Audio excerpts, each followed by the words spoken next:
Assalamualaikum warahmatullahi wabarakatuh. Nama saya Muhammad Danis Pramunagara Hadi dari kelas 8C. Saya diberi tugas oleh Bu Ririn untuk menjawab 10 pertanyaan. 10 pertanyaan tentang IT dan saya akan jawab di video ini. Nah, saya menjawab pertanyaan pertama yang dikasihkan oleh Bu Ririn. Soal pertama, apa itu informatika? Informatika adalah disiplin ilmu yang mempelajari tentang pengolahan informasi, termasuk pengumpulan, penyimpanan, pengelolaan, dan distribusi informasi dengan menggunakan teknologi komputer.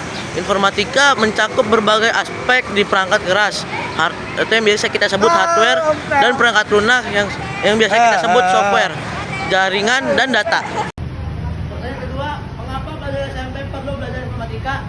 Pelajar SMP sangat perlu belajar informatika karena dunia semakin digital dan teknologi informasi menjadi bagian tak terpisahkan dari kehidupan sehari-hari.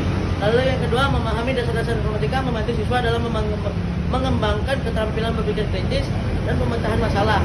Serta yang ketiga, memberikan dasar yang kuat untuk pembelajaran lanjutan di bidang teknologi dan sains. Soal yang ketiga, apa saja manfaat dari belajar informatika? Manfaat dari belajar informatika adalah pengembangan keterampilan dalam berpikir kritis, keterampilan teknis, dan peluang karir, serta membantu memahami informatika, memungkinkan seseorang untuk berinovasi dalam menciptakan solusi baru. Soal yang keempat, apa saja penerapan informatika dalam kehidupan sehari-hari? Penerapan informatika dalam kehidupan sehari-hari dapat berupa komunikasi, pendidikan, kesehatan, keuangan, dan investasi. Contoh dari komunikasi seperti email, pesan instan, dan media sosial. Pendidikan, e-learning, dan aplikasi pendidikan, kesehatan, rekam medis digital, dan aplikasi kesehatan. Lalu yang keempat, keuangan. Contoh dari keuangan, perbankan online, dan sistem pembayaran digital, serta transportasi, sistem navigasi GPS, dan aplikasi transportasi online. Nah, soal yang kelima, bagaimana TIK mempengaruhi kehidupan sehari-hari? Teknologi informasi dalam komunikasi atau yang biasa kita sebut TIK mempengaruhi kehidupan sehari-hari dengan mempermudah komunikasi dan akses informasi. Yang kedua, meningkatkan efisiensi di berbagai faktor seperti bisnis, pendidikan, dan pemerintahan, dan mendorong inovasi dan pengembangan teknologi baru.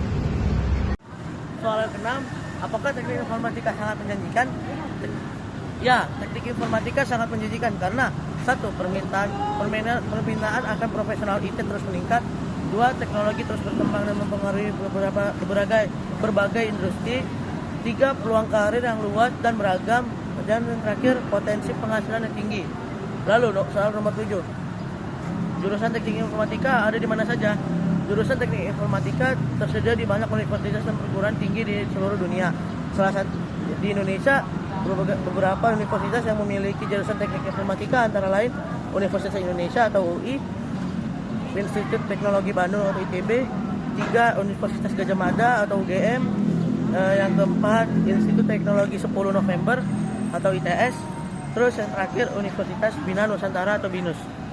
Lalu soal ke-8, jurusan informatika kerja di siapa saja? Jurusan informatika dapat bekerja sebagai software development, administrasi sistem dan jaringan, analis data dan ilmuwan data, keamanan cyber, pengelolaan database, konsultasi IT, dan penelitian dan pengembangan teknologi. Lalu soal nomor 9, profesi apa saja yang membutuhkan ilmu informatika? Profesi yang membutuhkan ilmu informatika: programmer, analis sistem, administrator jaringan, data scientist, cyber security specialist, IT konsultan, web developer, dan mobile app developer. Soal terakhir, lulusan IT gelarnya apa? Lulusan IT biasanya mendapatkan gelar sarjana komputer atau biasa kita sebut S.Com, atau sarjana teknik informatika. Untuk programmer magister, gelar yang didapatkan berupa magister komputer atau M.Com atau magister teknik informatika.